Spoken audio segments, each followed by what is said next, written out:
اگر بیوی فوت ہو جائے تو لوگ کہتے ہیں کہ اس کو کندھا نہیں دینا چاہیے. اسی طرح جب تدفین کا مرحلہ آتا ہے تو شوہر کو چہرہ دیکھنے نہیں دیتے.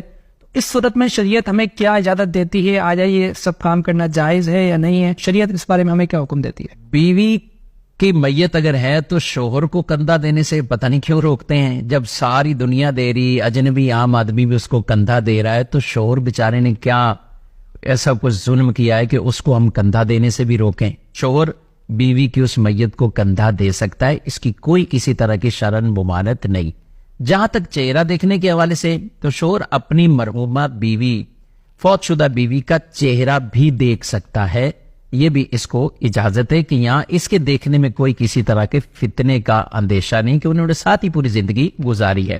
البتہ شرعن یہ صرف ممانعت موجود ہے کہ بیوی کے جسم کو بلا حائل چھو نہیں سکتا، بلا حائل ٹچ نہیں کر سکتا، چھو نہیں سکتا، اس کی ممانعت ہے. لیکن چہرہ دیکھنا اس کی کوئی ممانعت نہیں ہے. اور اس طرح کندھا، اس کی چارپائی کو کندھا دینا، اس کی بھی کوئی ممانعت نہیں ہے. بالکل کندھا شوہر دے سکتا ہے، چہرہ بھی دیکھ سکتا ہے.